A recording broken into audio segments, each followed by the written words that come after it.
As always, greetings, brothers and sisters. I'm glad you stopped by to check me out. I'm not trying to talk too slow because there's a lot of information I want to cover, and in doing so, I want to make sure to be fair to the truth.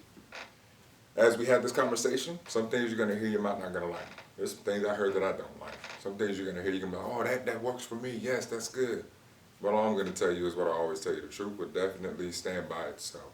The truth, by its very definition, is exclusive. So whether you like it or not, it's still the truth. And that's something that we're going to have a discussion about, that bridges some things that you have never heard of with things that you have heard of, and also highlight some underlying issues that we as a nation need to address. Not we as just the black people, but we as a nation need to come together and address. In the midst of BLM, Black Lives Matter. So, I'm first going to ask the question, do Black lives really matter? I really want you to think about why I asked that question, because you're going to see as we begin to have this discussion, there are a lot of things that you weren't yet privy to. And there's a reason behind it. So a little bit about myself before we begin.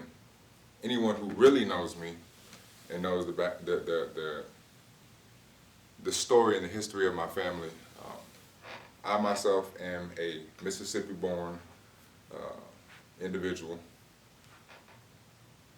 who, after being some time in Mississippi, my family migrated to Iowa. So I've met people from Iowa and Mississippi. Now, because of my occupation, I meet people from all over the world. We travel, we discuss, we talk, we make things happen.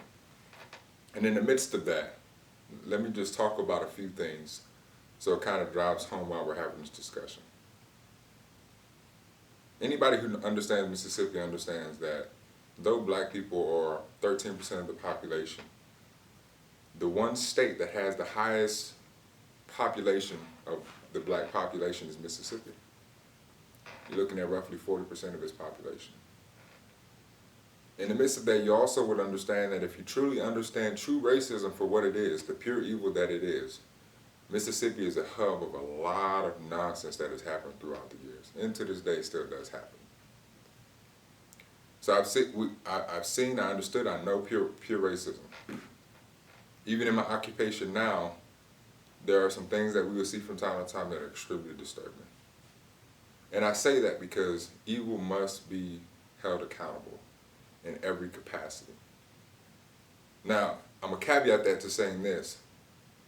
We as a people have to understand that this goes far below the surface of color. Evil is evil. It's going to always be evil. We cannot eradicate it. But it's important for us to take a stand to restrain it. Now, as we have this conversation, I want you to understand this as well. I've been privy to many racist acts. I've been privy to many prejudice acts. And I understand the pain that it brings to the families. I myself have been incarcerated. For a lot of people that didn't know, this is going to be a shock to your system. Though I did do some stupid things. I've dealt with racist cops. I've dealt with phenomenal cops. Shout out to DMPD for not doing all that nonsense to me. But there's some nasty people in DMPD too. So shout out to the good cops in DMPD.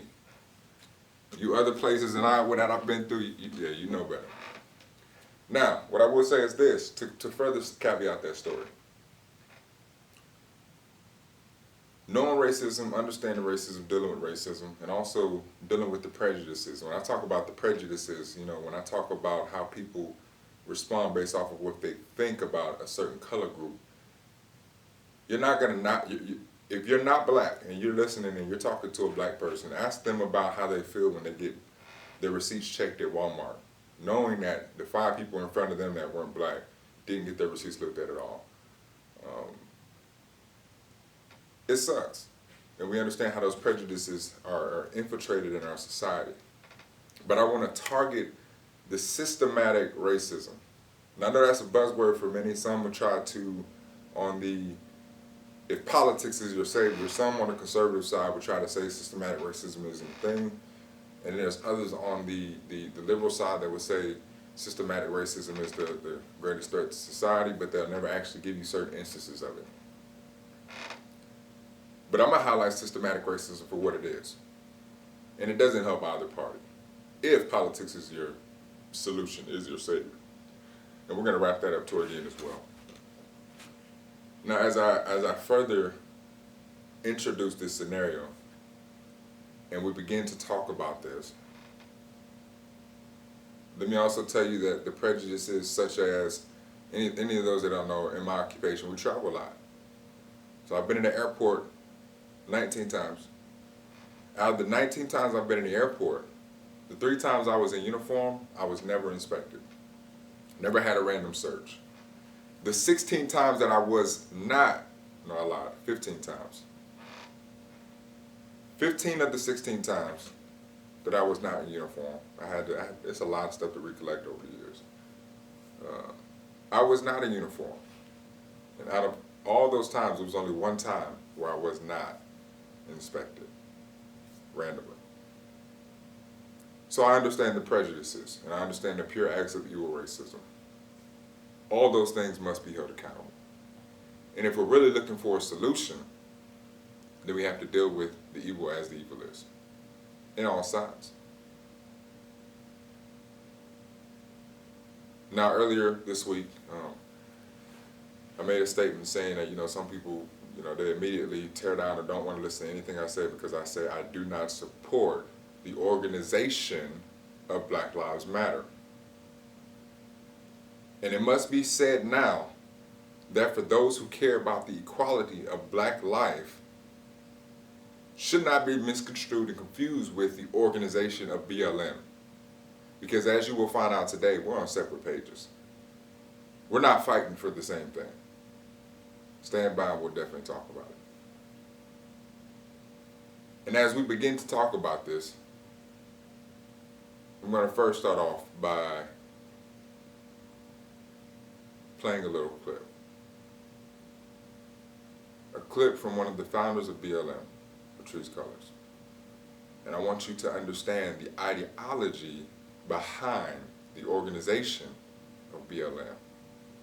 And as we discuss the ideology that's behind BLM, I want you to ask yourself, to the organization of BLM, because so many of us have jumped in BLM's pocket, do they really care about black lives? Or should I say, for lack of better words, do they really care about equality?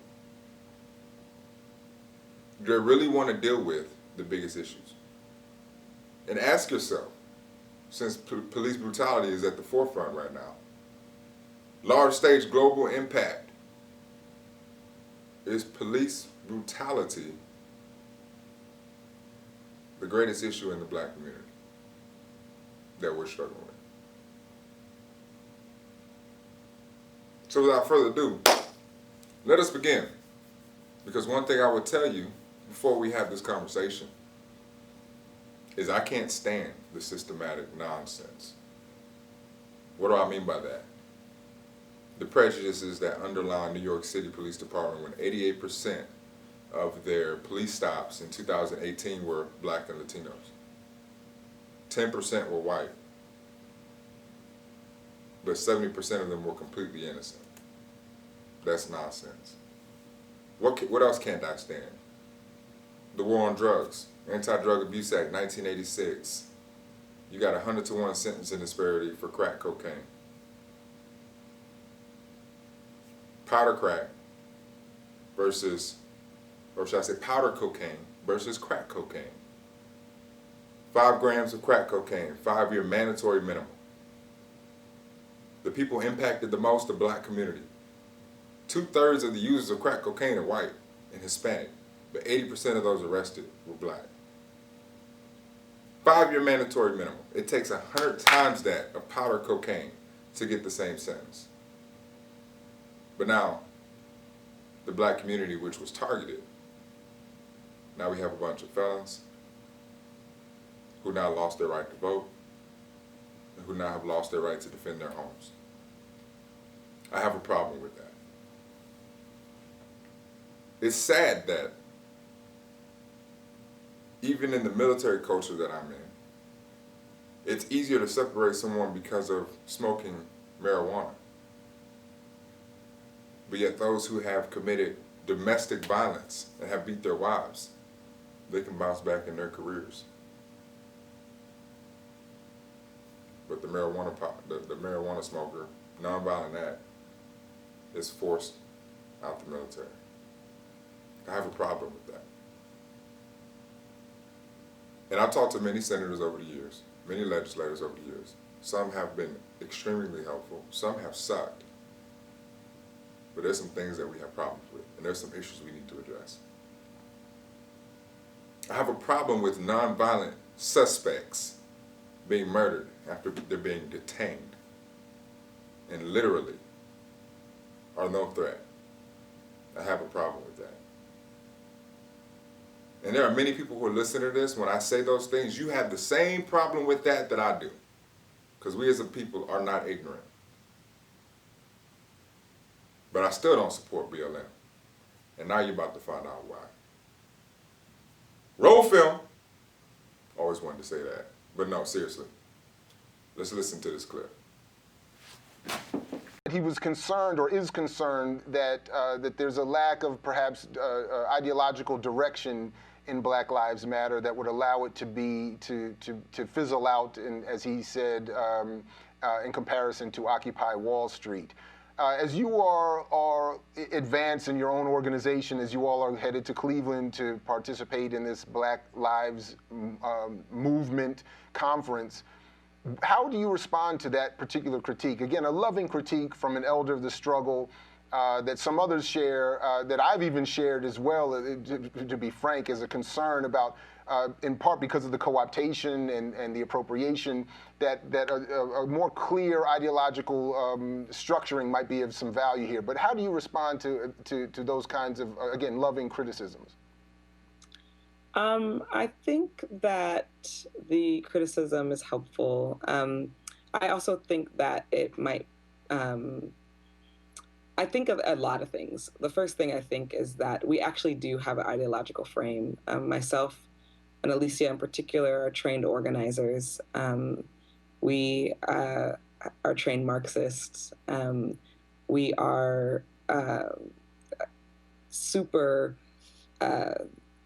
versed on sort of ideological theories.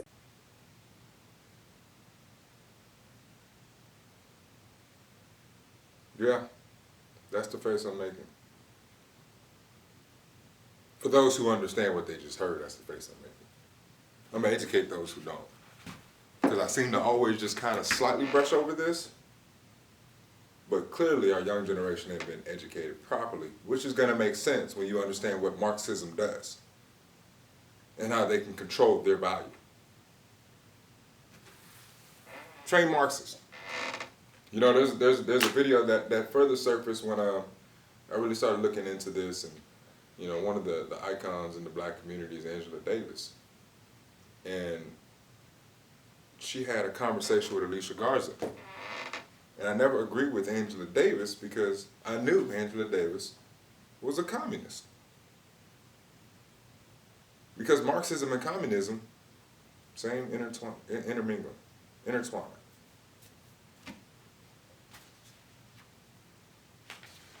So yeah, train Marxist.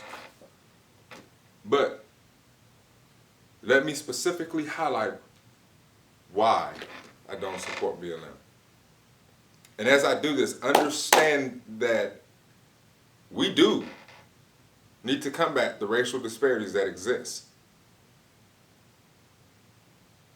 But if we get in bed with the wrong person, the outcome that we hope will benefit never will, which we'll further highlight as we discuss Baltimore a little bit later. So let's just deal with Marxism. We're not even going to talk about BLM just yet, because a lot of people still don't understand what Marxism is or communism is. I talked about it on earlier shows. You're more than welcome to go check them out. Just go look at the YouTube page, you'll find them. But when you listen to me, you can't have that 10-second, I want to get all the information in 10 seconds and just be short. You got to listen to the information. So, Karl Marx and Frederick Engels. Best buzz when we talk about this communist movement. So I'm going to read something out of The Origin of the Family by Frederick Engels. And I want you to understand the Marxist approach and what it is that Marxism looks to achieve. And then as you hear that, I want you to ask yourself, if when you say Black Lives Matter, because they do, if you're in bed with the agenda of the Black Lives Matter organization.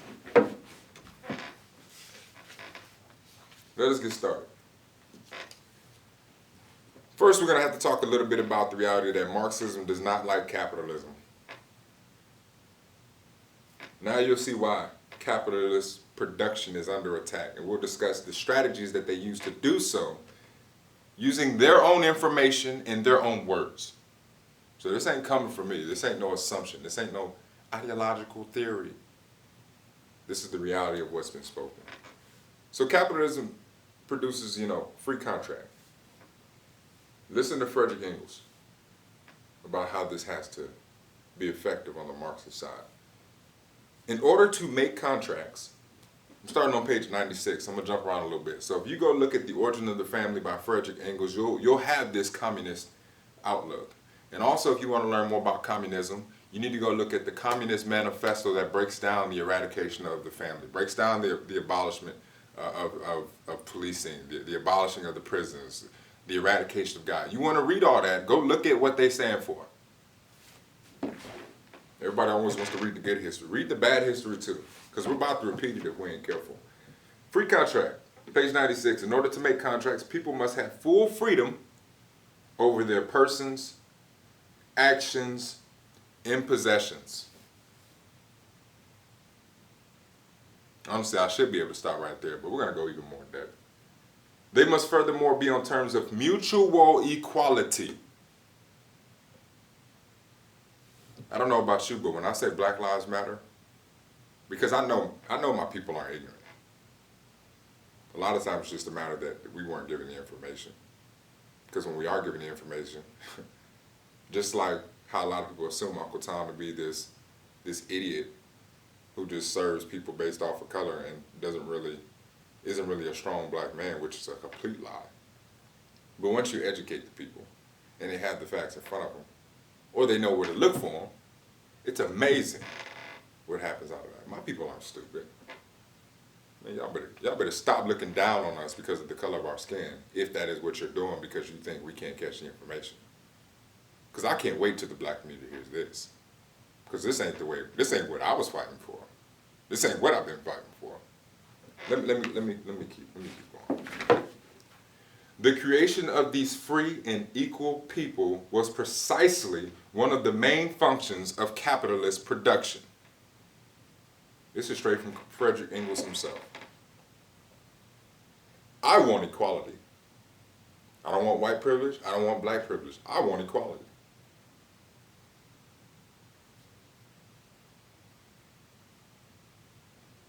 Look at the backdrop of what Karl Marx understood, and the backdrop of what Frederick Engels understood on what anchored this capitalist, free, and equal society.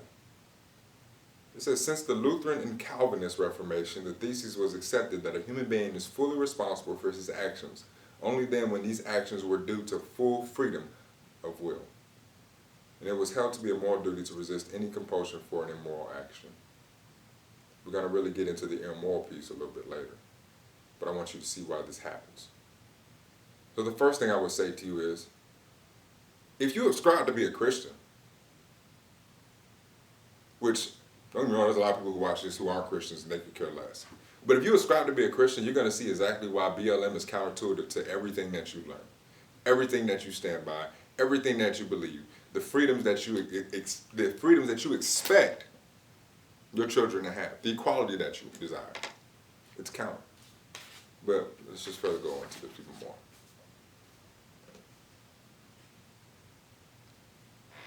Listen to Frederick Engels. We are now approaching a social revolution. I'm going to jump around a little bit. The impending social revolution will reduce this whole care of inheritance to a minimum by changing at least the overwhelming part of permanent and inheritable wealth, the means of production, into social property.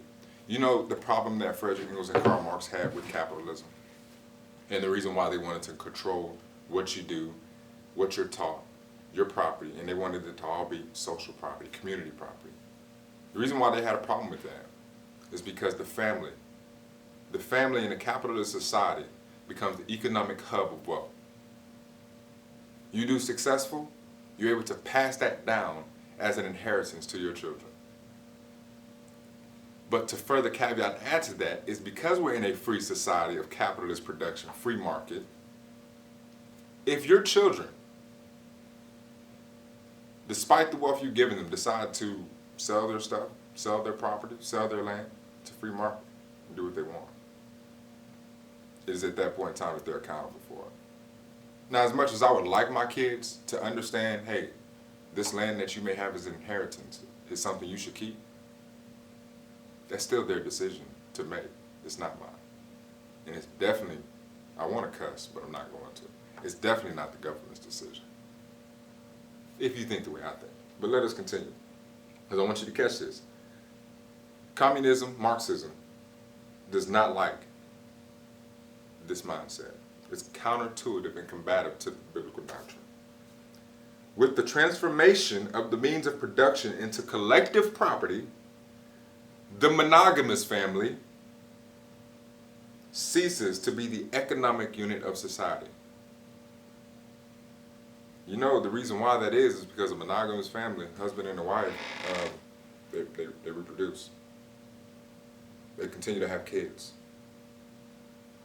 Whatever values they impart into their kids are more likely to be prevalent in society and impact the culture and to cultivate their society. Ooh, that's a problem for that's a problem for Marxism. It's a great thing for capitalism. But we can hinder that in communism. Once again, why I don't support BLM. The private household changes to a social industry.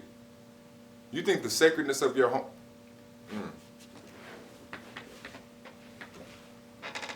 Everybody in here knows they like freedom in the home. Let's just be frank. If I want to walk around my home butt naked, that's my freedom to do so. All right? Everybody loves what you're able to do within the segment of the things you own. The freedom that you have to do with that which is yours. You think that that's a way of life in communism? You better take a look at China and how many people, of their own people, Tiananmen Square, that they massacred. You better take a look at communist Russia, that if you served in their army, you couldn't retreat, even if you knew you were doomed, because then your own people would slaughter you and wipe you down the moment you try to retreat.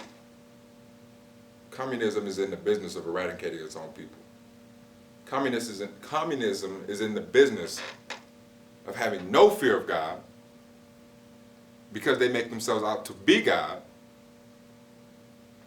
in which, if we're going to be frank, all our black men that died at the hands of police brutality, you really think they care about them? They consider them just a casualty of war. But we'll talk about that as well, because they don't really care. It just helps further their agenda. The care and education of children becomes a public matter. I shouldn't have to tell y'all what happens if you control the education and what's being taught, because let's be frank, black community, there's a reason why we have Black History Month, right? There's a reason why we're upset at the fact that our own history isn't being portrayed accurately, but yet we're going to give the hands of the masses the ability to restrict us even more, eradicate more freedoms, eradicate our way of life, eradicate our ability to teach our children. Because let's be frank, if you want to look at a communist country, go to China and look at how the public education that wants to eradicate God teaches the kids to turn in their parents when their parents in the home try to teach them biblical doctrine. Yeah, communism, Marxism, nix it. I ain't standing for that, John. Not gonna happen.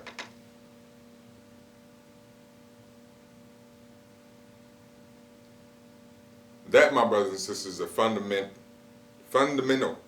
way of thinking of a Marxist. Don't let nobody convince you or try to sway you into saying that, no, this is a different type of Marxism. The same way when Bernie Sanders was openly proclaiming to be a socialist, which always yields way to communism anyway, people were trying to say, oh, but democratic socialism, this is different. It's the same thing. Democratic socialism is socialism. This level of Marxism portrayed, idealized, strategized, because listen to Patrice's words. We are trained organizers. Who do you think trained them? I'll tell you who trained them. It was the education system, frankly. Let's be frank. Every time a conservative goes into the public arena in education, we get demonized. We're not welcome in schools. They don't want to hear what we have to say. They're not welcome. You don't believe me? I posted a video in the link above. You can listen to a liberal professor himself say it and admit it. So because conservative thought is not welcome in education, you don't get truth. You get one side. Which is why I love when two different sides come together, because it's easier to formulate the lies between both and find the truth that exists. But yet we allow our education system to train our children to be Marxist, to be socialist, to want to overthrow government. Because so many people that are invested in our demise are the publishers, run the schoolhouses, and will not welcome free thought. You want to get to the truth? Continue to allow free thought, free speech. Continue to allow it. Because if you think you have free speech in communism, there's a reason why you can't ever get accurate facts out of China. There's a reason why you don't know how many people died from coronavirus. There's a reason why if you look at the massacre at Tiananmen Square, you don't realize how many civilians were actually murdered when they didn't have any arms to defend themselves. But yet we want to tear down the fabric of our nation that gives us the ability to actually fight for equality. Man, y'all better stop. Are you okay with tearing down our country, ripping it apart? Now, let me first caveat and say this. Our country's jacked up. There's not one country on the face of the global planet that is perfect. Our country, with all her flaws, is a mess. But let's be frank. Please tell me a better country. Please tell me a better place that impacts change in a positive way. Because one thing you know for sure from history is when America gets something right, the whole global community follows. Why? Because we have the ability to make that change under the fundamental foundation that was given. There's a reason why Africa is still divided after all these centuries. Oh, but we'll just put communism on, right? Make it seem like everything's good. Yeah, okay. Yeah, my people falling for that. Doubt it. Some of y'all might laugh at some of the stuff I say because you're like, man, I can't even believe this nonsense, but it's the reality of what it is. But let me further talk about why some people are like, oh, that's not what BLM believes. They're fighting for black lives. Okay, sure. Let's go to what BLM. Go Google, type in BLM. When you get there, hit what we believe. So that way you have their words and you see what I see. And we're going to say and look and actually deal with this. So I'm going to give you a minute to do that. You go do that. No, I'm not. I'm going to keep going.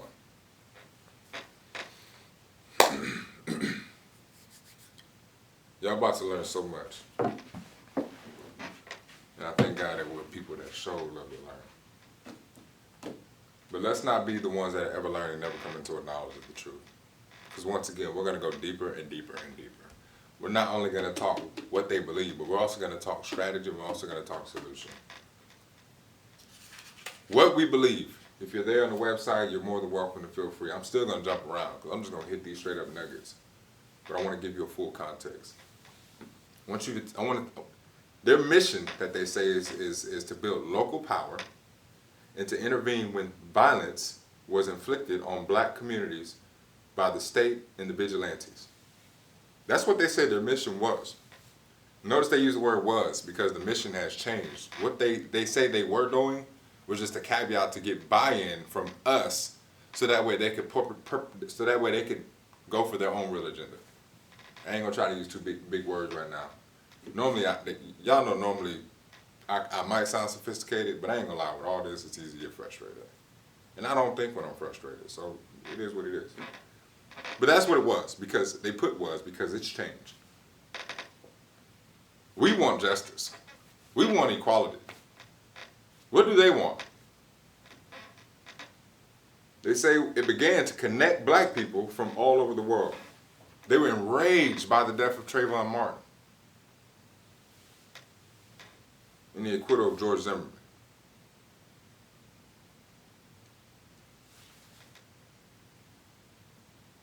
How a man gets away with murdering a 17-year-old kid, it blows my mind. It's disgusting. And as a conservative, you know, when I had this conversation with conservatives, it amazed me on the conservative side of things how so quick people wanted to defend George Zimmerman. It disgusted me. We'll talk strategy in a moment. Instead of dealing with evil for what evil is. I'm going to tell you the big mistake we make. We look for politics as a savior. We're conservative, we feel like we got to support police no matter what. No, support police means I need to go ahead and demonize whenever them cops do some nonsense. Now, George Zimmerman, he wasn't even a cop. Which should make it even easier when this nonsense happens, to hold evil accountable for what evil is. I know the dude wasn't white either, so I don't even know how that got, I don't know what he was. Look Mexican or something to me. If your feelings get hurt, oh well. Some of this is pain, some of this is frustration, some of this is education, but the reality of it is, that's all going to hit to the solution. Lord help, Lord will. But they utilize something that they know was bullcrap to further their agenda. Let us continue. Because the reality of it is, this is what I hear a lot when people start talking BLM. They say it's not politics, right? We're looking for justice. This ain't about politics, we want justice. When we say Black Lives Matter, it's because we know that we're saying Black Lives Matter. Black lives have been disproportionately impacted in negative ways, and we need it to stop. Is that what the organization's about? Let's be real. Forever Change, we returned home and began building the infrastructure for the Black Lives Matter global network. And I talk about global communism in other videos. Go check it out, because that's what this is. And this is just another strategy to get there, which even in its infancy, which means in the beginning, has become a political home for many. So let me hit politics for just a second. This is straight politics. BLM as an organization is political. They're a political action committee. It's all about politics. It's all about votes. It's all about strategy. It's all about agenda. It ain't about justice and equality. But if you're looking for politics as your savior, yeah. Hey, did y'all know 95% of the black population votes Democrat? We're going to talk politics for a second, because that's what they're doing. And it's amazing to me that how the moment a conservative speaks, he's ousted without even being heard.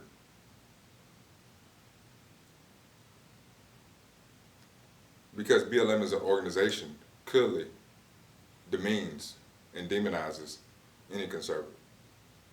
Because that's their agenda. It's political. Because let's be frank, if you truly listen to a conservative, and you finally understand what conservatism is, you'll realize that you don't hate them as much as you thought you do. But we can't even have the discussion because politics has found a way to strategically manipulate the situation to make it sound like it's not about politics, but to simply demonize anybody that's a Republican.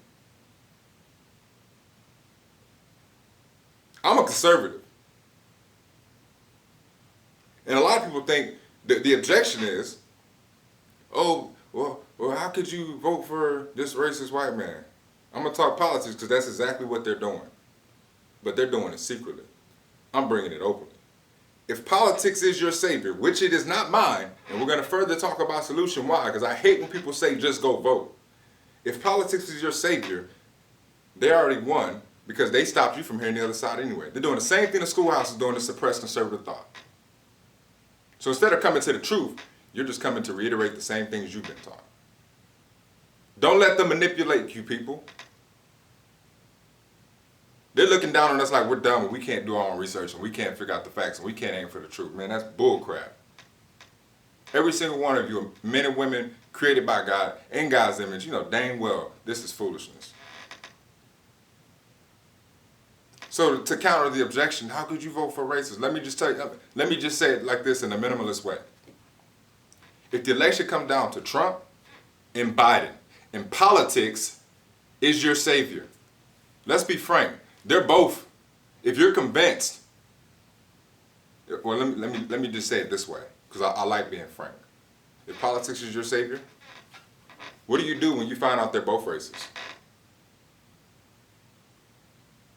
People think that because I'm a conservative, I bend over backwards for Trump. Bullcrap.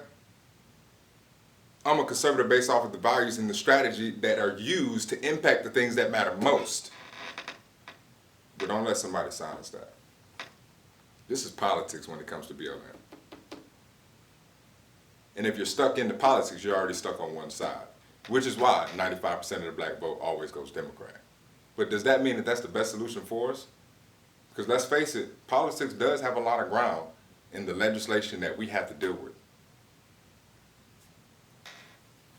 So when I say it on a political scale, what am I really saying to the black community?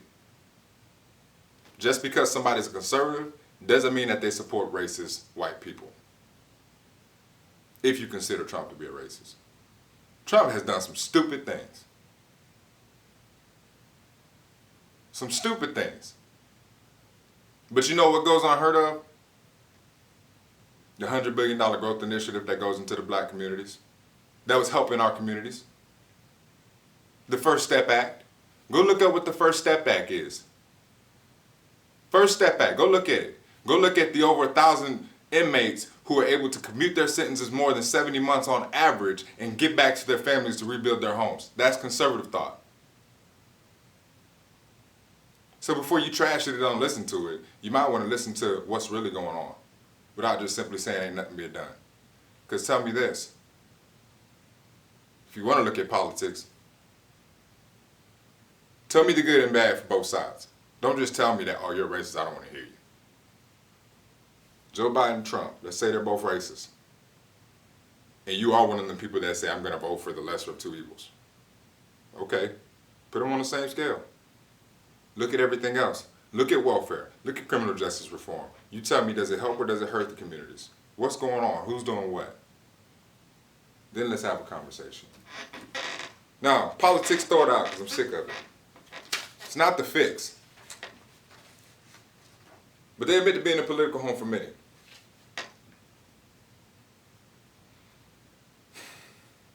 Now let me go into my next point. After everything I've told you so far about communism,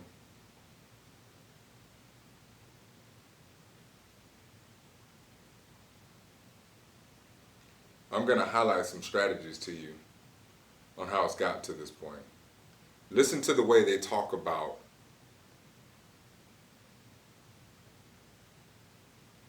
black men. Listen to the way the organization references men in general. Let me continue. Ferguson helped to catalyze a movement to which we've all helped give life. Damn, that's all we say about Ferguson? Excuse my French. Yeah, it sounds like you really cared about Ferguson right there. Sounds more to me like he's just a casualty of war. That ain't how I feel about it, but let's continue to talk about it. They understand the strategy in the movement of relationship building. Would you really want to impact change? You really want to nix some nonsense? You got to first build relationships. They understand that. Because they realize through politics, which they've already admitted, through relationship building,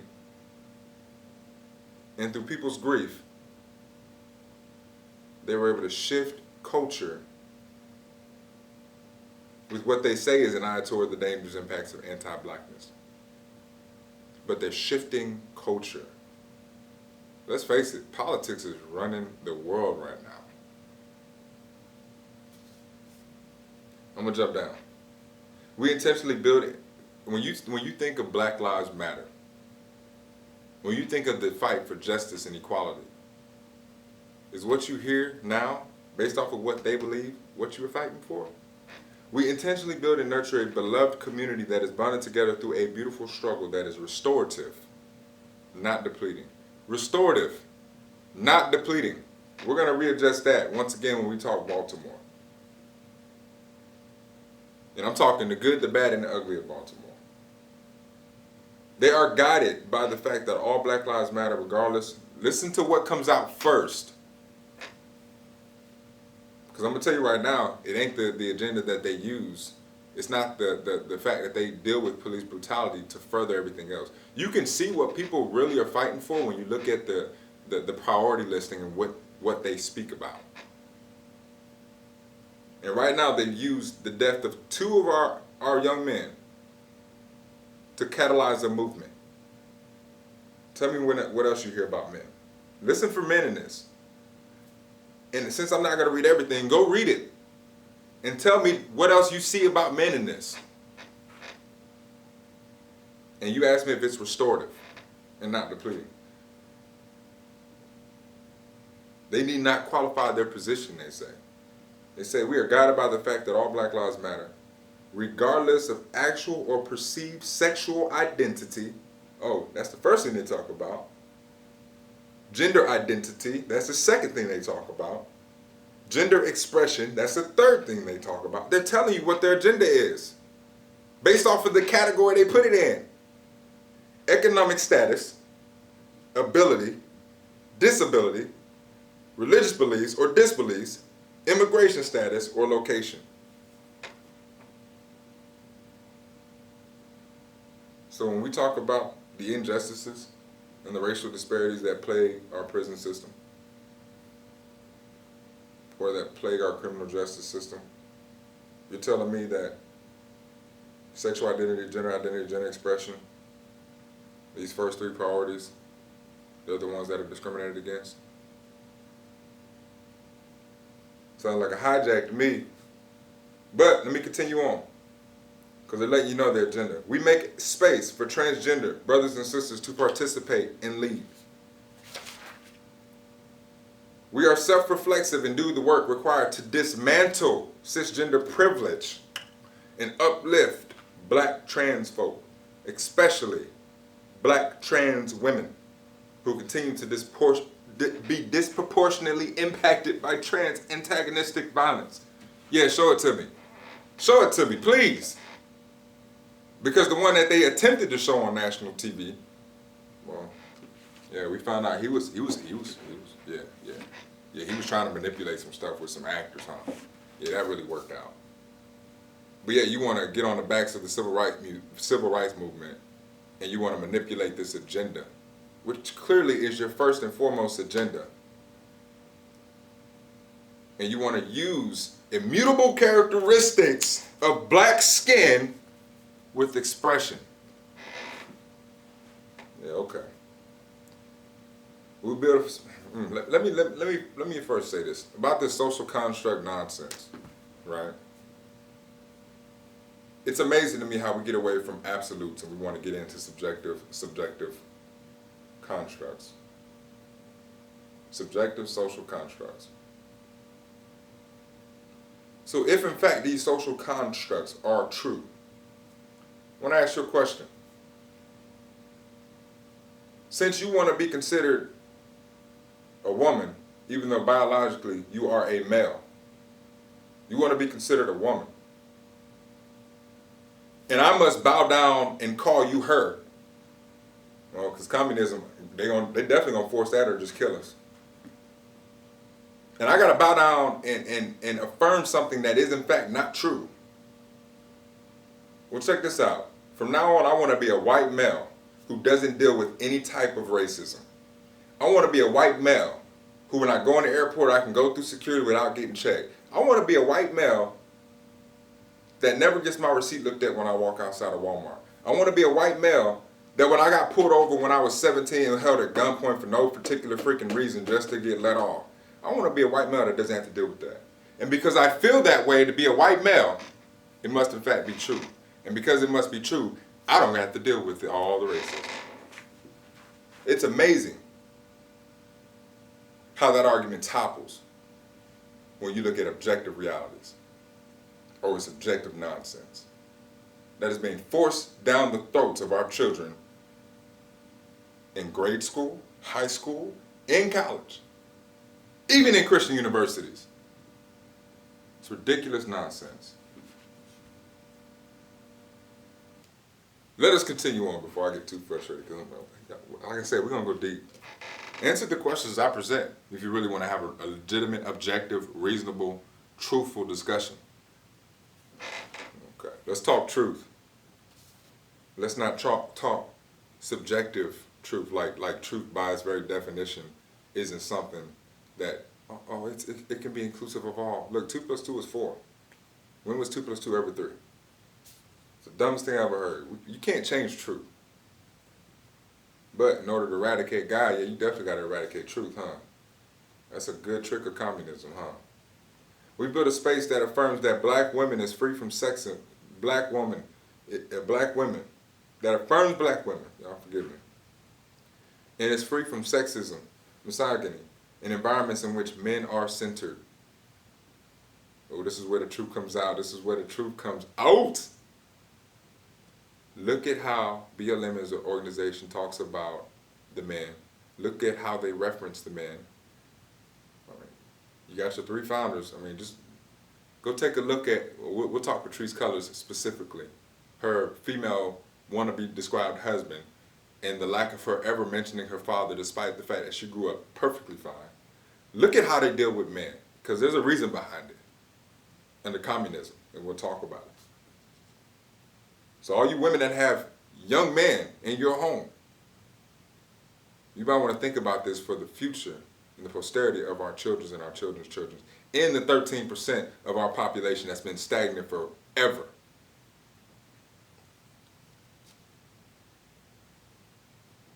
Because to them, this isn't a good thing. Men-centered, as if we're supposed to be some selfish bigots who don't partner with our wives. Every godly man I know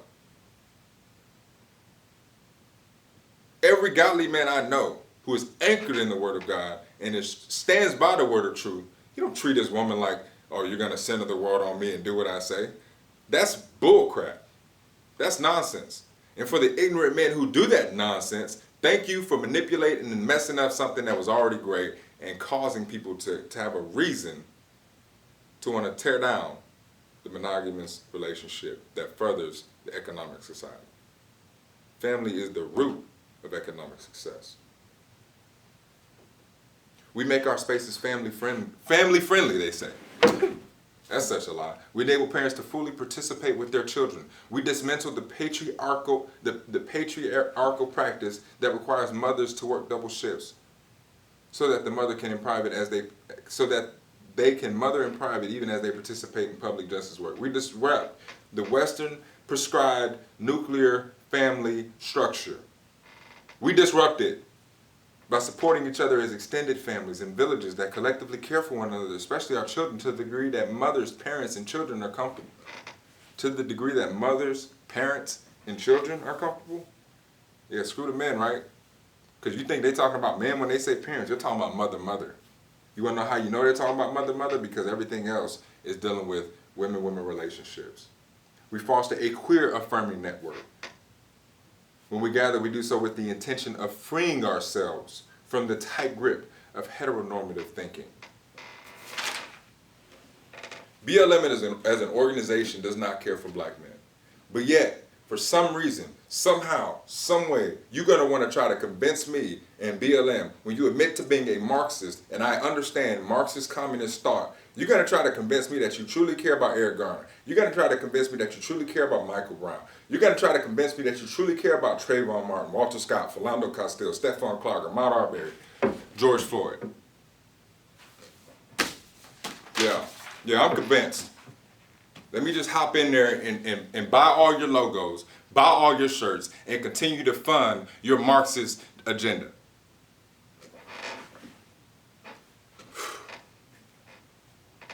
Can y'all tell this is a little different than every other conversation we've had before? So I'm gonna ask you this: do you really think BLM as an organization cares about equality?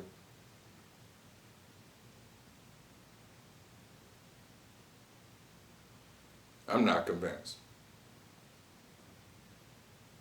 They're a Marxist organization that is directly counter to the greatest struggle the community faces. So now let's talk about the greatest struggle that we face. Is the greatest threat to the black community police brutality? Most people nowadays, if they only listen to the media, they'll say, heck yeah. You know, thousands of us die every year. Thousands of unarmed black men are murdered by cops every year. Yeah, go look at the statistic on how many unarmed black men are murdered by cops every year. I guarantee you, you will be shocked. Does it make it acceptable? No. Must it be dealt with? Yes. Must people be held accountable? Absolutely. But is it the greatest threat? Is it the greatest issue plaguing the black community? Though it's placed as the #1 issue on the forefront of the media. I submit to you the answer is no. So let's talk about it.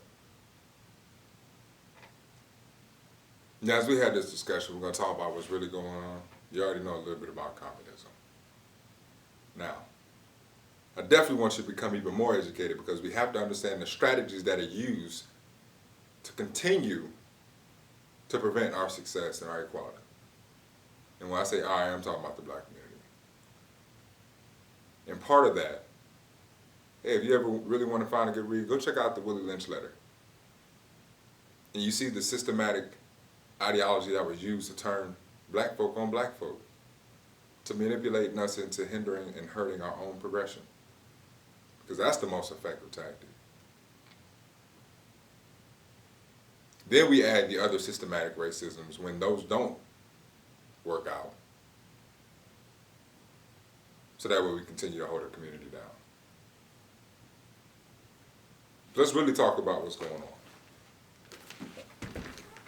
You know, because especially in the wake of, you know, Independence Day, you got so many people that are divided.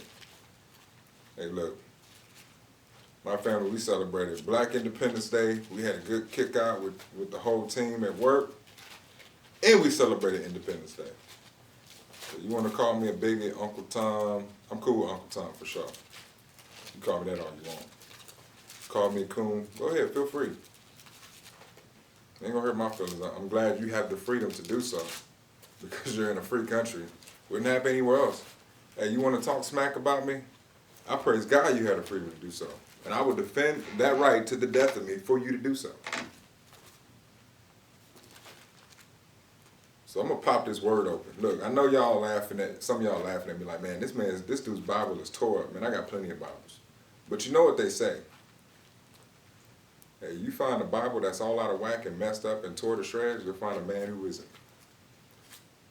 So with all y'all laughing at me and y'all got them pretty Bibles, man, y'all better open them things up. I'm in Exodus chapter 1. We're going to talk strategy now. We're going to talk what's really going on now. We're going to talk spiritual warfare now. Because this is the reality of what we're dealing with if we ever want to get to a point where our families can live well. In Exodus chapter 1, we are now at a point where Jacob and his 70 relatives, right, 70 people, 70 of the Israelites have come to Egypt. I thank God that Joseph was able to make a phenomenal impact and save many lives, even of those who clearly had a prejudice toward him. Because let's be frank, God sent Jacob, Joseph, and all his descendants to Egypt, even though everyone knew that the Egyptians despised the Hebrews. But yet God sent them. He allowed them to go to an environment in which he knew they were going to be oppressed. Now, that's a conversation for another day because a lot of people get upset with, why did God allow things like this to happen? And the short and sweet of it is, man, it takes an ugly piece of coal, a whole lot of fire to become a diamond. That's neither here nor there. We'll talk about it later. So now they are in Egypt, Joseph and all his relatives of that time are passed. And as they are passed, now there is a new king came to power in Egypt. And now we're dealing with people of power who don't want others who are not their people, or should I say, for lack of better, they are fearful that others who aren't their people will overcome them. So listen to the strategy to prevent that from happening, and let's talk about the biggest threat to the black community. Then a new king to whom Joseph meant nothing. I'm going to start with verse 8. We're going to read through this really quick, but we're going to break it down. The new king to whom Joseph meant nothing came to power in Egypt. Exodus chapter 1, verse 8. Look, he said to his people, the Israelites have become far too numerous for us. Come, we must deal shrewdly with them, or they will become even more numerous, and if war breaks out, will join our enemies, fight against us, and leave the country. So they put slave masters over them to oppress them with forced labor, and they built Pithom and Ramses as store cities for Pharaoh.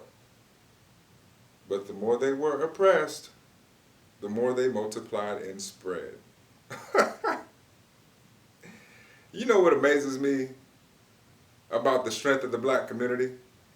Even in times of slavery, we held our families together. But that was because it was an outsider threat.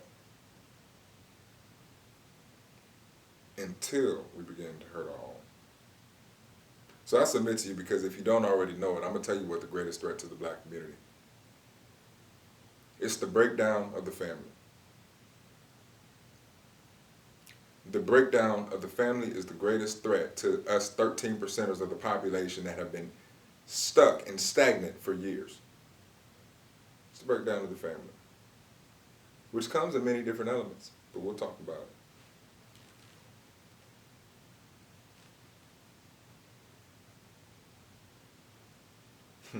The more they were oppressed, the more they multiplied and spread. So the Egyptians came to dread the Israelites and worked them ruthlessly. They made their lives bitter with harsh labor and brick and mortar and with all kinds of work in the fields, and all the harsh labor the Egyptians used them ruthlessly. Man, that sounds just like our ancestors who got brought over here. Now, I'm a mutt, so when I say our ancestors, I'm only talking about a portion of mine. I am a mutt. But every black person knows if you're 1% black, society gonna look at you black.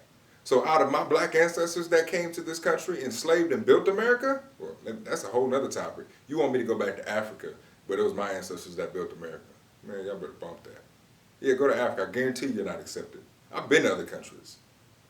You know how other countries accept incoming? Yeah, you look with that. But this is exactly what our ancestors dealt with. The king of Egypt said to the Hebrew midwives, whose name was Shiphrah and Puah, when you help the Hebrew women in childbirth and observe them on the delivery stool, if it is a boy, kill him. But if it is a girl, let her live. What was the threat that men of power that were trying to maintain that power, what was the threat they were concerned about? It's all this nonsense about, oh, men and women, we all share the same qualities. We can all do the same things. Man, y'all woke, huh? Okay. Oh, don't worry, hang tight. Everybody's gonna get a piece of this. I guarantee you, I'm gonna be a coon to everybody today. The conservatives gonna hate it. The liberals gonna hate it. If you are not a Christian, you will not stomach this. But if you are a Christian, the truth is the truth.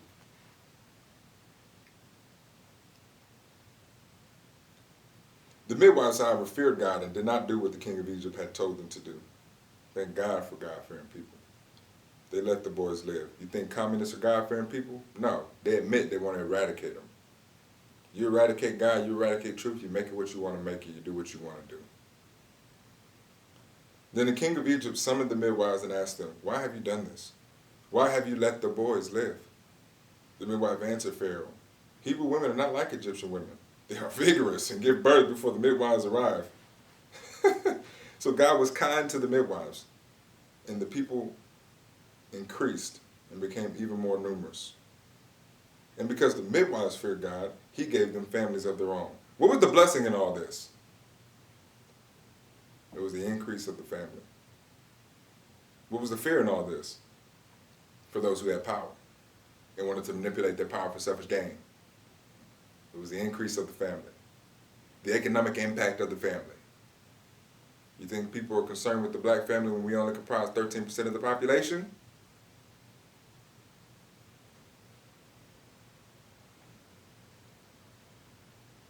And because the midwives feared God, he gave them families of their own. Praise God.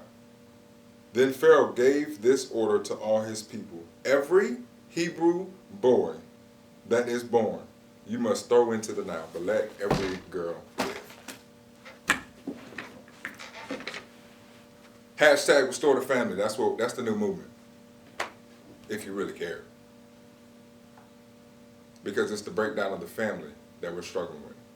And the sad part is, because of the evil men in high power that have racist agendas, systematic nonsense, you know what they've also done? They also hindered their own communities. Because when you break down the family, you're depleting society. You're not restoring it. Hey, but BLM, they're restorative, not depletive, right?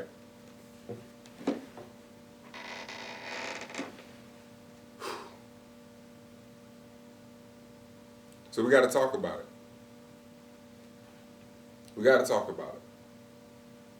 Because the breakdown of the family is the greatest threat to the black family, if we're being frank. You know, in 2014, if you took police brutality, you took drugs, you took cancer, you took heart disease, you took accidents, you took homicides, which, let's be frank, 96% of them were black on black, but there's a whole lot of more conditions that help push that we're going to talk about. But you take all those people who died in that in 2014. If I'm not mistaken, you come up with 246,122 deaths.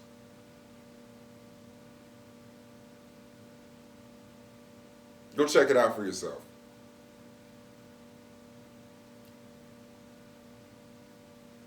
Some of the leading causes of death, you combine them, right? I want to say top 15, apart from the one you're about to hear. You get the 246,122 deaths in the black community. And we have a stagnated rate in our population of 13%. And we're the only community that struggles not to grow like that.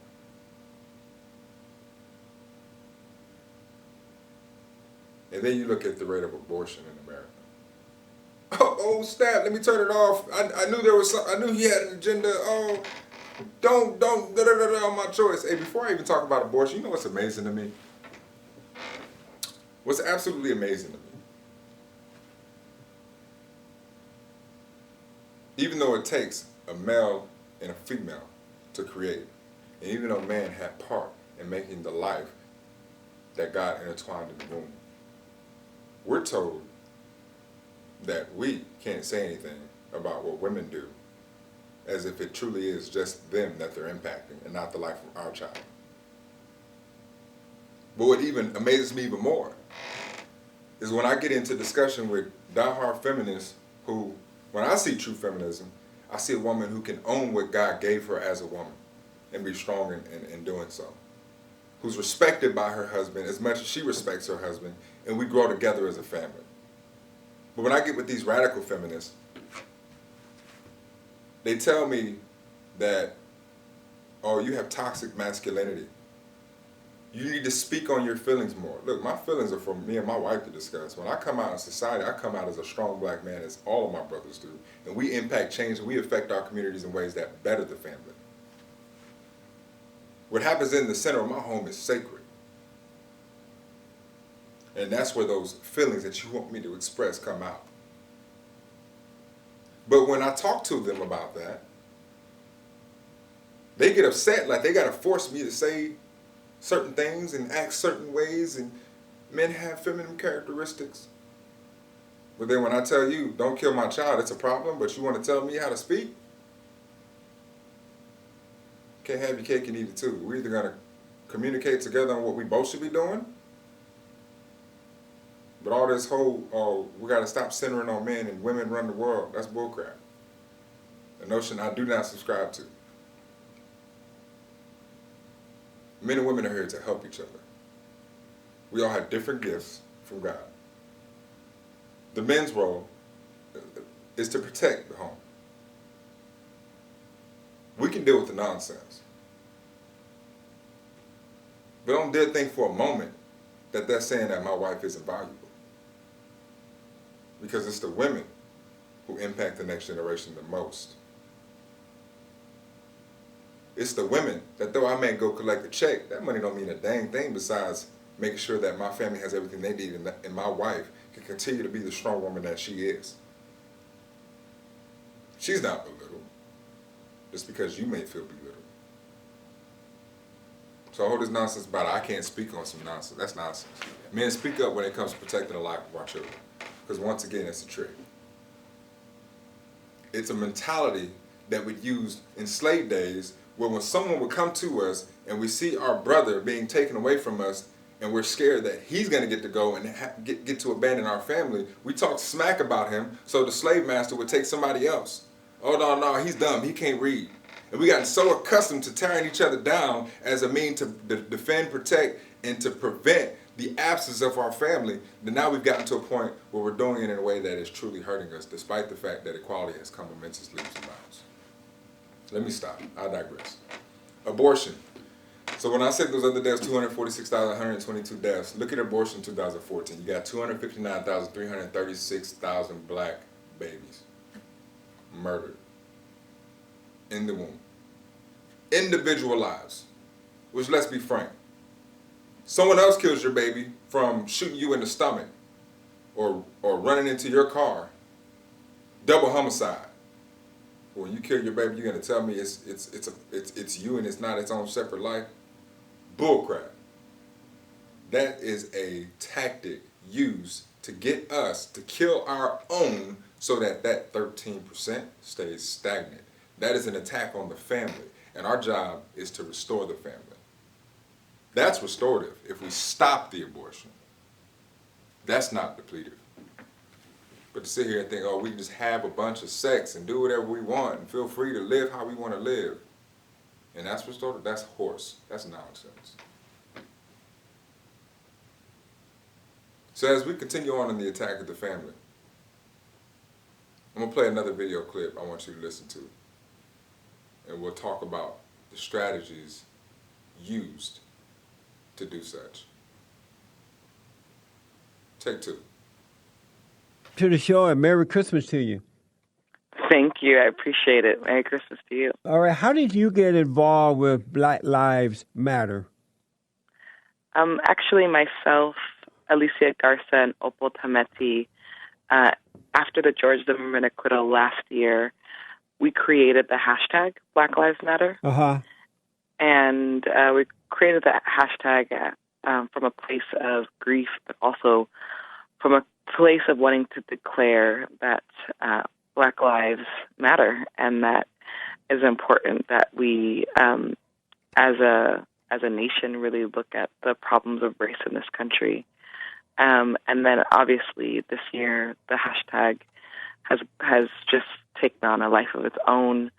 And myself and Darnell Moore, we co-organized a Black Lives Matter ride to St. Louis Ferguson, the third week after the uprisings there. And so we organized over 600 people, Black people, to drive into St. Louis and Ferguson. We stayed there for 2 days. And I think at that point, the hashtag was brought back to over 20 plus cities. That's amazing. And you're located here in L.A., right?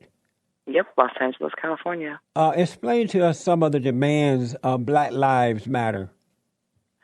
One of our biggest demands that we're going to be really working on for this upcoming year is calling on local city councils and county governments to look at how they're allocating funding specifically towards law enforcement and not into alternatives in our communities like jobs, housing, access to healthy food. And so we're going to be really trying to pass resolutions at city councils and county governments, as well as in Congress, to push forward a model that would really look at how we can figure out how our communities can be resourced.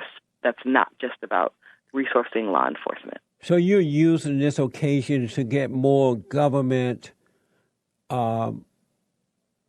finance or programs into the black community? Exactly.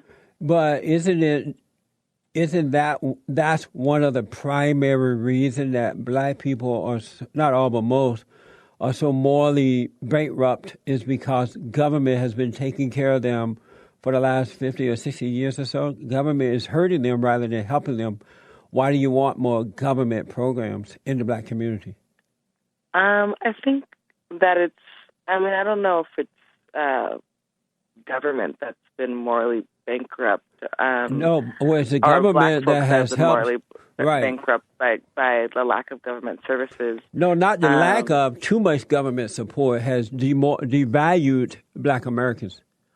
I don't know if I agree with that. I think there hasn't been enough support. I think, especially for me, growing up in Los Angeles, I grew up in poverty and watched my mother work 3+ jobs. Barely was able to see her. And as I went to school, I witnessed how mostly communities of color, black communities, were segregated even in our own schools, tracked into sort of lower education. And I think that the government hasn't actually done enough for black people. Amazing. Were you born out of wedlock? No, I was not. So your father was in the home, Yes. and yet the two of them could not raise a family? Not with. I don't understand your question. Could not raise a family. Did your father work? Yes, he did. Yeah, he worked for GM Van Nuys. And your mother worked as well? She sure did. Well, why were you poor? I have no idea. I think because we live in a capitalist system that some people have a lot of wealth and some people don't. You don't support capitalism? I think what I support is families being able to feed their children regularly. And I think the current system that we live under doesn't allow for all families to live a life of dignity. Do you support capitalism? I support systems that support communities, and in this current government, it's not about capitalism or not. I think it's more about who's taken care of and who's not taken care of. Do you support capitalism? I'm not understanding your question. Do you support capitalism or not?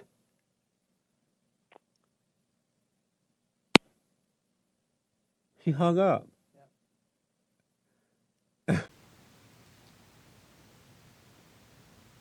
So as we talk strategy, I want you to really pay attention to the interview you just heard between Jordan Lee Peterson and Patrisse Cullors. Here you have someone who you already now know to be a Marxist, which thrives on the breaking down of the family, has benefited from a two-head household, is in an interview in which, take note, she didn't mention anything about her dad strategically to manipulate the black community. I want that to marinate for a minute. She played the story that she was this poor girl whose mom struggled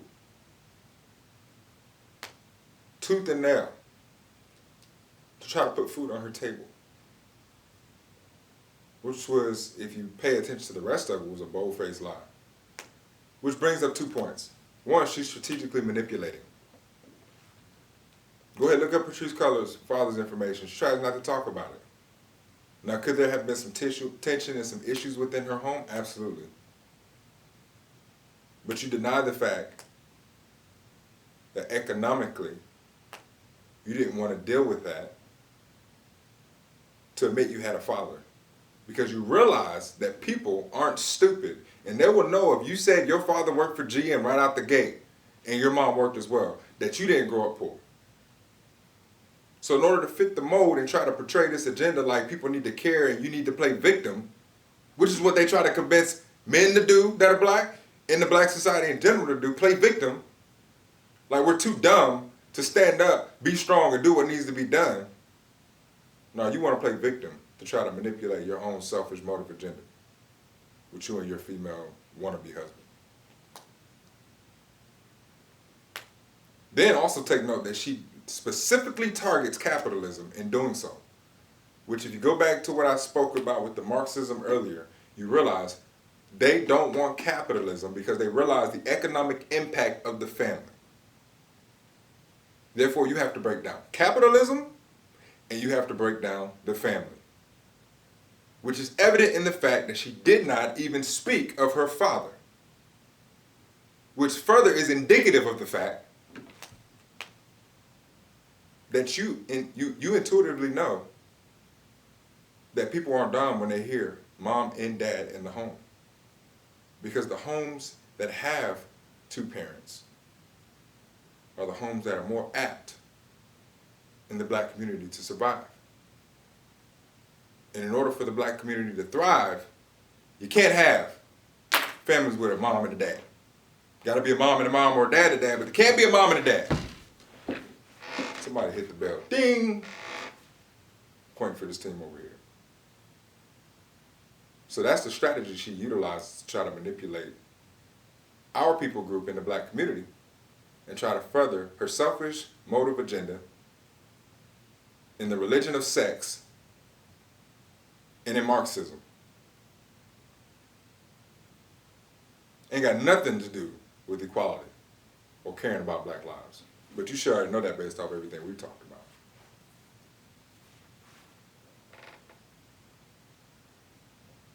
But let's further talk about it because I really want to highlight that point. The attack is on the black man. The attack is on black fathers, which is further reason why I don't believe you cared about all those black men. They just further your agenda. How do we know that? How do we know it's really the breakdown of the family that's the issue? How are we convinced that it's not police brutality? Let me further the case. How are we convinced that racism and police brutality is not the biggest issue we deal with? Let me further the case. Because if you think this is new in 2020 and they don't realize where they're headed, it's already been shown in 2017 from the aftermath of Freddie Gay in Baltimore. It's already been shown through the legislature now of where it's headed. So now let's talk community. One thing that the Marxist understands, you break down the family, you keep a population group stagnant at 13%, they make very minimal impact. Patrisse Cullors is a pawn. Alicia Davis is a pawn. I can't even pronounce the other girl's name, but she's a pawn. Because if you look at the interview between Alicia Garza and Angela Davis, she's thankful for a seat at the table. What table are we talking about? The communist, globalist, world large table. That's what we're talking about. Thinking that she's going to be rewarded for furthering this nonsense agenda that ultimately will only hurt the black community. But y'all probably think I'm conspiracy theorist, so let's talk about it. For all you people that think I'm just tripping. Let's look at Baltimore. A community that was thriving. It got hit hard in the 90s because of the whole war on drugs, which I have a problem with. Hit hard because instead of focusing on violence, we started focusing on drugs and incarcerating young black men and taking away their rights. But then what began to happen? They began to prosper. They began to absolutely prosper. They were targeting violent felons They had cops that were in civilian clothes that were educated enough to know how to deal with the violence of the situations. They weren't targeting and locking up innocent dudes. They weren't targeting and simply just locking up dudes who were nonviolent people that may have fell prey to drugs. They were locking the people that need to be locked up. They were killing the people that needed to be killed. They were dealing with evil for what evil was. And then nonsense starts to creep in. Foolishness starts to creep in. And then the wave of BLM hits, and then Freddie Gray dies. And Baltimore takes a hit. Massive hit. An economic center for prosperity. And ever since 2015 has struggled and has not recuperated from the outlash, from the uprisings of people who wanted justice. We wanted justice, but we utilized the strategies the wrong way in pursuing justice, and it didn't help us.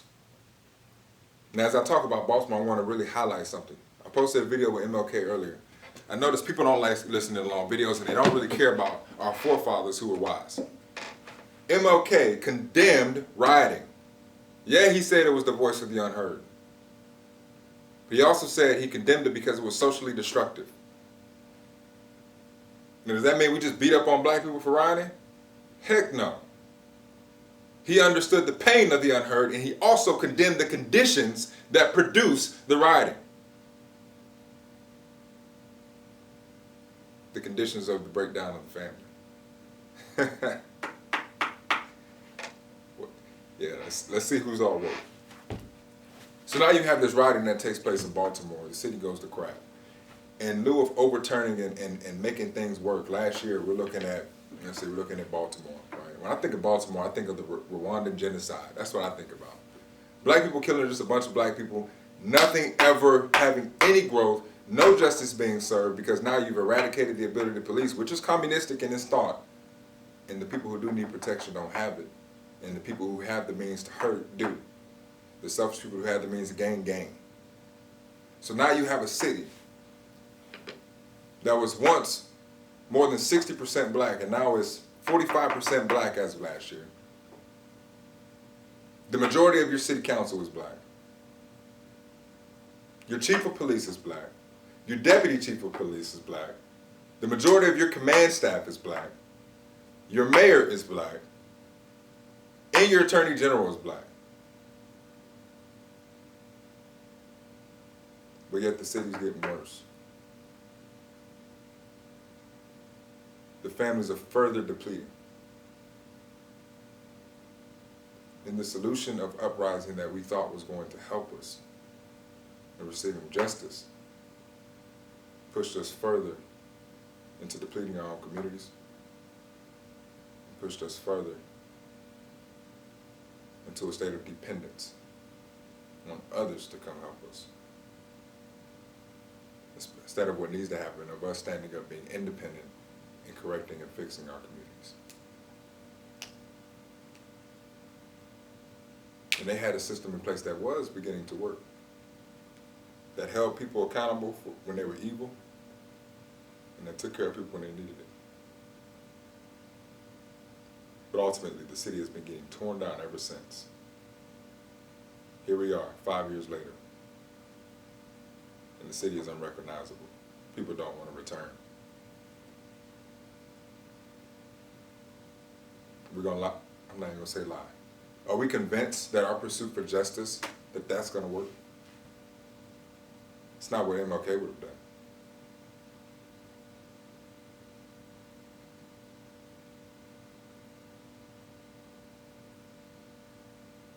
Let's further talk about it. That shows that racist police brutality isn't the issue when you look at the majority of the people who are operating the city are black. But yet we still have massive issues and it's getting worse. Because what's the real problem? Bingo, the breakdown of the family. Hashtag restore the family.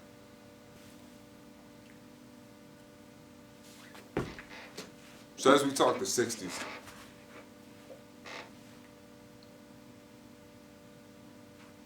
we as a people were fighting for equality. We as a people wanted to be considered Americans. We didn't want to stand by and keep being considered property and keep fighting for the same equality and privileges that others had. So some snakes, there were always snakes, decided to snake us a different way. And they inserted legislation that made us dependent upon government.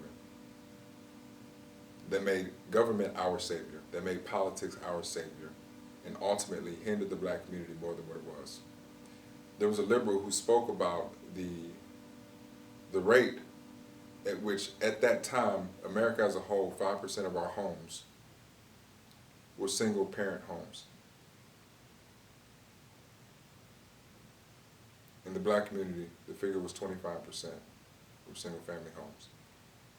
Now, need I mind you, President Obama said a statistic one time where he highlighted the fact that when it comes to single-parent homes, homes that do not have a mother and a father. Now, because Obama was with the deviancy agenda, we're just going to say single-parent. He was cool with mom and mom, which I'm going to be honest with you, I didn't sign up for that in 2008. I do have a problem with that. I'm not going to sit here and lie and think, say it's okay.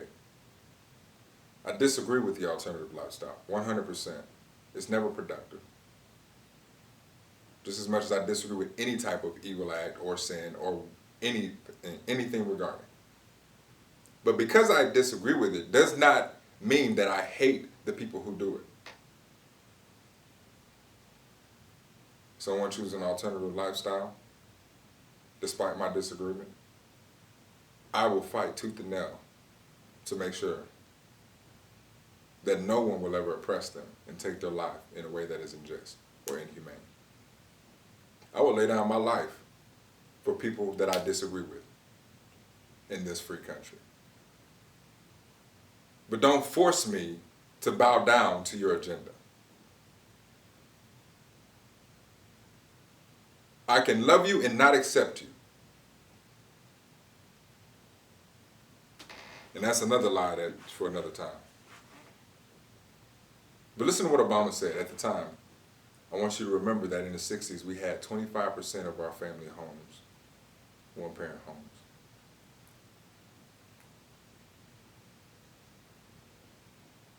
Obama pretty much talked about the fact that in single-parent homes, a child is 5 times more likely to be poor. He's 5 times more likely to commit crimes. He's 9 times more likely to drop out of school. And he's 20 times more likely to end up in prison. He was not ignorant to the fact that there was a direct correlation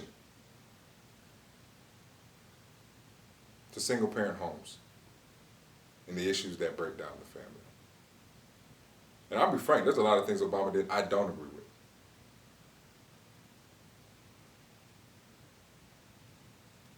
I'm thankful for the Fair Sentencing Act in 2010 that addressed the crack cocaine disparities. But even then, it wasn't equal at the end.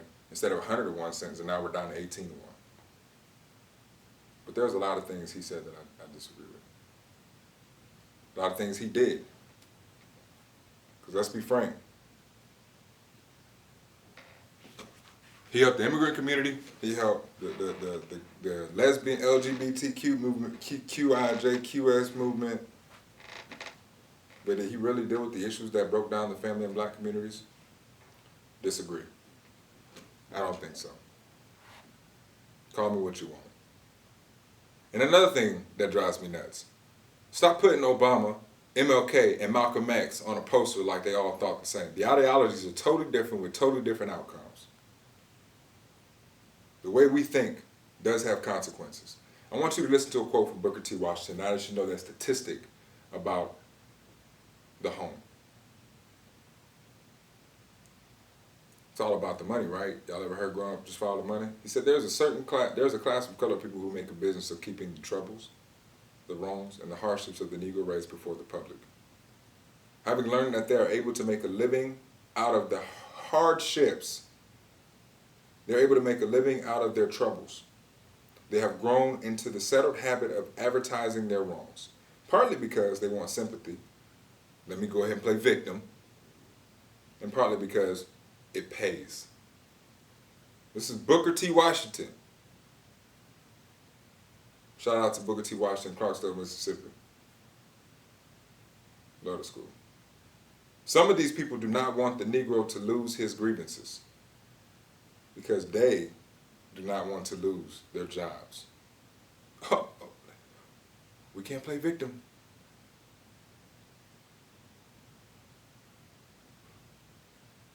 They find out and they're independent. We got a problem. No, I mean, we have to play victim. I'm sorry. Let me say that correctly. That's what they want. There's a certain class of race problem solvers who don't want the patient to get well. Because as long as the disease holds out, they have not only an easy means of making a living, but also an easy medium through which to make themselves prominent before the public. Booker T. Washington. Count another bell. Ding! That's some history for you. What does that mean? That means that racist white people, just as much as evil black people, have teamed together to hold the black community down, for those who do exist within the systematic chains of racism.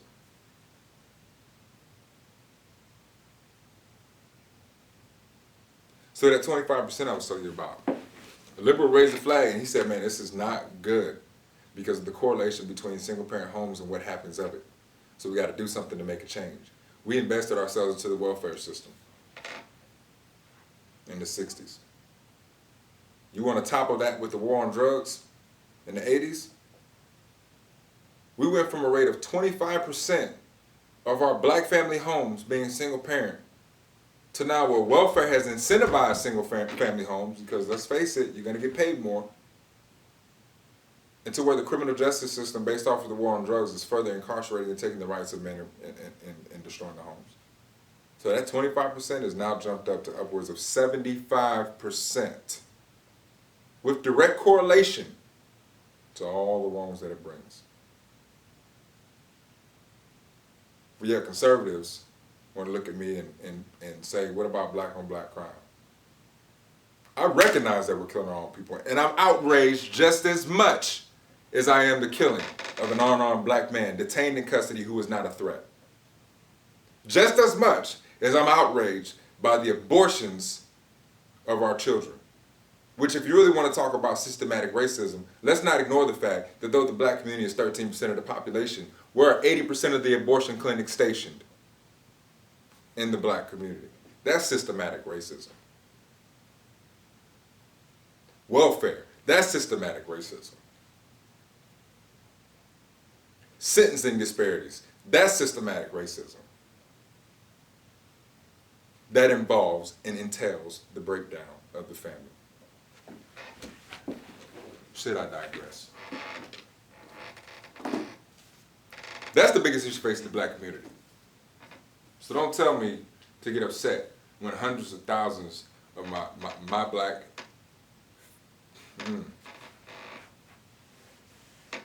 brothers and sisters are being slaughtered with multiple strategies to convince us to slaughter our own. And then when we don't slaughter our own, you got bigots in places of high power who are creeping in on these policies to, okay, they didn't kill their own. All right, let's have a backup plan to make sure we can at least catch them in the system, take away their right to vote, take away their right to carry and defend their homes.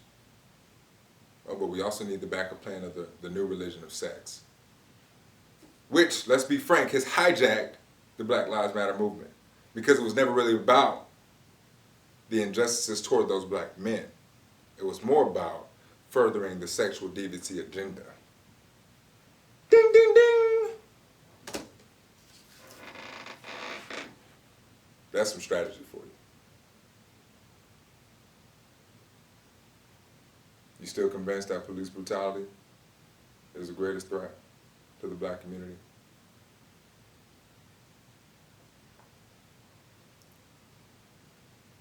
While black people are fighting for true equality and have been for years, I can't support BLM and allow them to hijack the agenda of sexual deviancy to try to portray it as equality when I know they don't give a damn about equality. Forgive my French. Need I say more? So as we get into that, that's the strategy behind it. Now, the reason you don't hear solutions is because you just heard the quote from Booker T, one of our wise black forefathers. People that team together on both sides to blind the hearts and minds of people. Because the issue goes further than color. It goes to the root of our sin nature. Ooh, yeah. Which manifests in areas of color, impacting our community. And we expect politics to save us. When we should know that the only Savior we have is the Lord Jesus Christ, God Almighty. If we want to eradicate that under communism, make our own. And they would have you convinced that we're serving the same cause, and we're not. You really want to deal with a solution that helps the black community? You want to see who's been dealing with solutions to target the black community?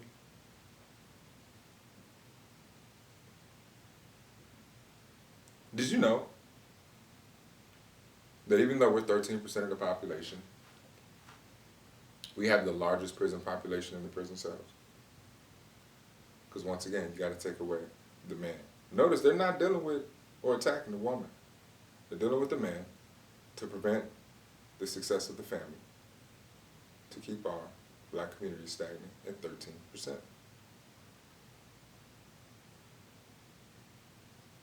The good thing is, from 2007 to 2017, in 2007,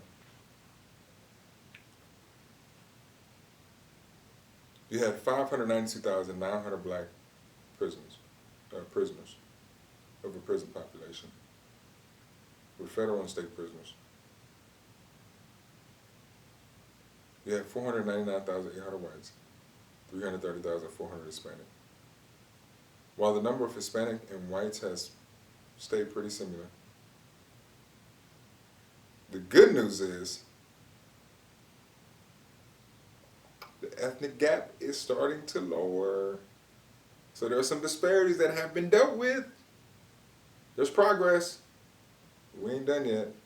Now, instead of 592,000 of 2017, the rate went to 475,900 blacks versus 436,500 whites. But I still got a problem with that because we're only 13% of the population.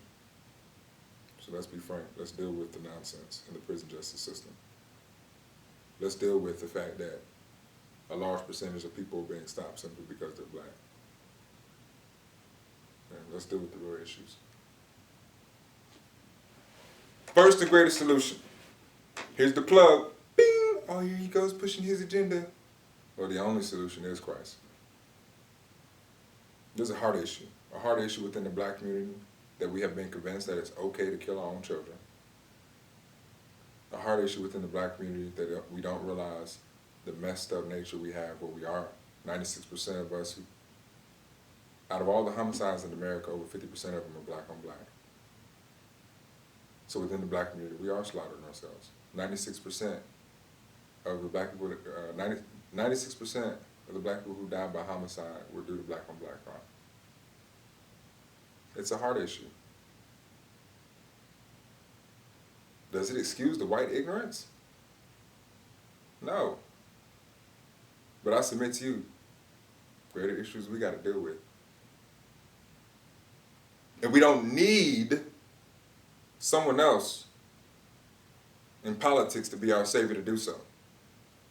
Whatever happened to us investing in our own communities and being proud to say that we're independent, but now we're so dependent on welfare, we're fighting for more government when we actually need less.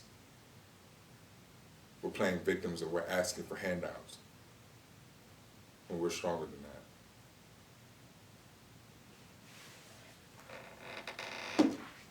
How do you fix the heart issue? You fix the heart issue with Christ. You accept Christ as your Savior. You realize where we're messed up and we fight to fix. Number one solution. Now, for all you worldly thinkers with your worldly wise men and worldly ideologies, what's the best fix that you can have? What can we do to impact our communities? Well, I thank God that God-fearing men have stood in the gap, and they've done this already because of the fact that they're God-fearing men. I'm going to tell you what you do, because I'm going to tell you what you hear. It's election season, right? Bet you didn't hear nothing about this before, but now it's election season. Everything that happens in an election year is always about the election. Coronavirus is about the election. China manipulated their communistic mindset. The dudes from China were the ones that helped develop this nonsense. Everything that happens in an election year is about the election. So what's the first solution you always hear a man tell you to do? Go vote. Then they suppress one side. Politics is your savior. Good luck, because the outcome's still gonna suck. Ooh, that rhyme.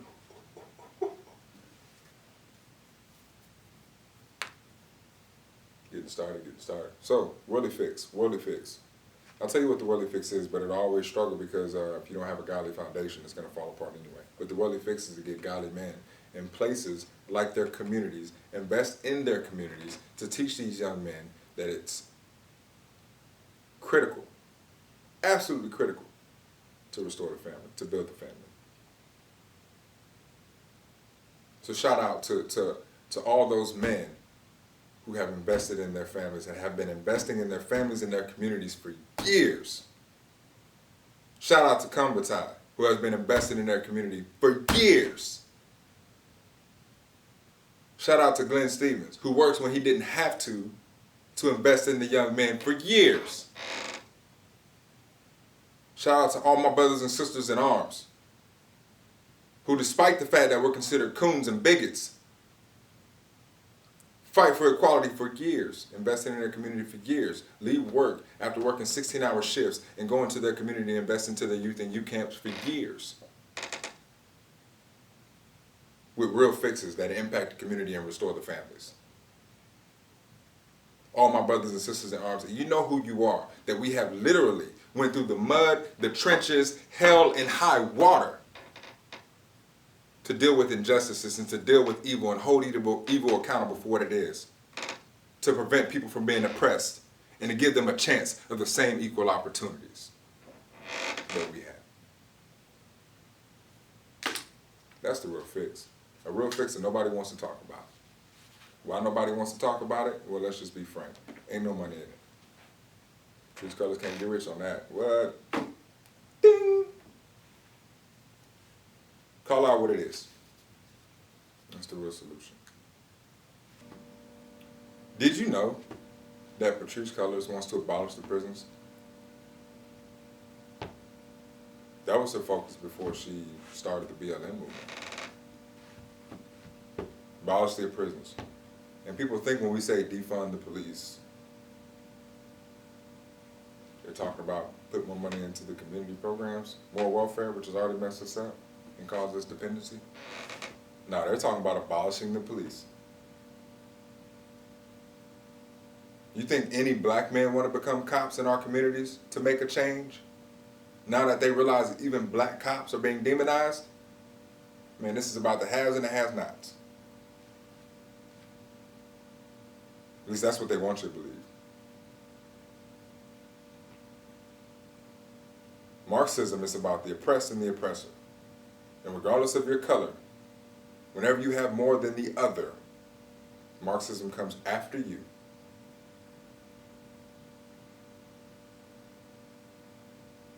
Because if you have more, those with more are already automatically deemed evil. Let's just be frank, that's nonsense. So what we can't do is defund the police. Oh, but we should have put more money into community programs. No, we the people can put more money into government programs. The government has never donated more into communities than the people have. We the people are the ones that have been impacting change. We don't need to rely on politics to do it for us. The government's job is not to be the church. The government's job is not to be the community. The government's job is an executor of justice. to prevent evil men from oppressing innocent people. That's the government's job. The government's job is to do so effectively. So let me tell you where else we can fix this problem. You want to defund the police? Let's be frank, they need more funding. They need more funding. Yeah, you heard me right. And their funding needs to really be invested in their training. So I thank God for the godly men who, even though they're not paid to do so, they go out and they educate these police departments on how to deal with people. Because you have evil people out there who are going to encounter cops and want their demise. And cops will have to defend themselves. You have ordinary people out there and stupid people out there in which cops are not trained properly to deal with it. You say less funding, I say more. You know why people do get killed by cops? Look at Philando Castile. Go watch the video. A white cop was absolutely in fear of his life, literally. And the first thing he ran to was his gun. And he shot Philando Castile and murdered him.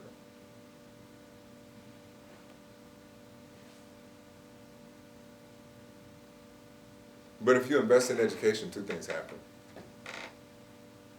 One, thank God for the godly men who train these officers. The reason why some officers are legitimately in fear of their life is because the gun is the only sense of protection they feel. They're scared to use their hands and to grapple and to strike and to run and to understand cover, to manipulate angles and to understand tactical strategy in warfare in urban environments. And because they're not trained in doing so, because they're scared and they feel like the gun is their protection, they run to it. But did you know that the more capable people are in defending themselves empty-handed, the less prone they are to run to their weapon?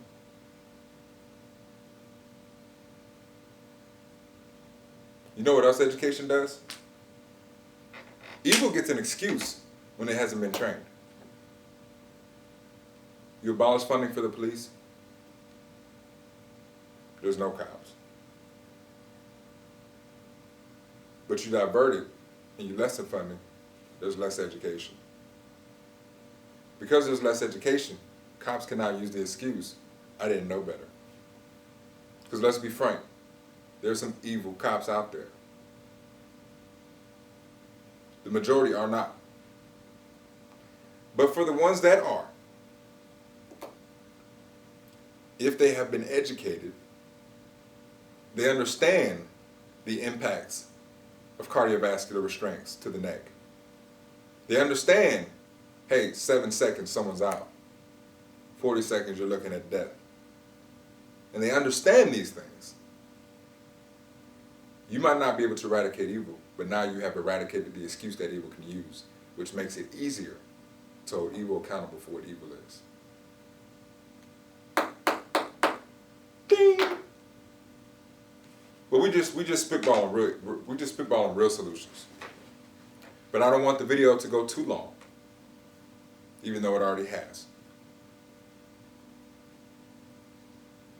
Because there's even more that needs to happen when we really discuss shifting the dependency mindset to independence. When we really discuss a stagnated population that needs to grow.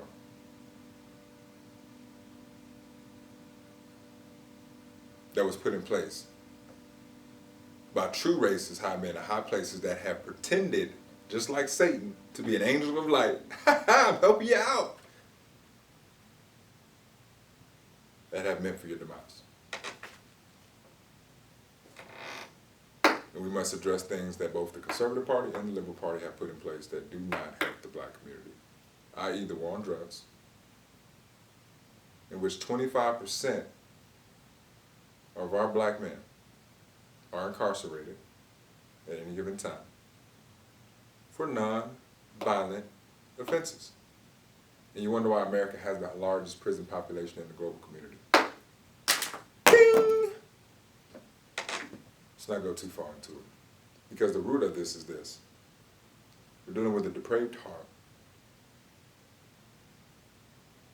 in which we are running from God. We are not turning to God. In which we're looking for our own solutions and we don't look for God to be the solution. So let us re-examine the situation and see what the greatest threat is to the black community. To realize that it's also the greatest threat to the American community. Because now, single-parent homes in America, 25%. But who's hit the hardest? The stagnated 13% black community. That's the truth of the matter.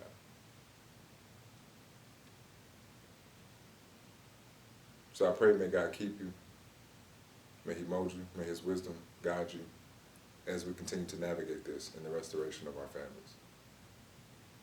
Now I'll leave you with just a little funny video. Kind of how I felt when Black Lives Matter. When I really realized what the organization stood for. And we'll end with that. So may God bless you. May God keep you. Black Lives Matter!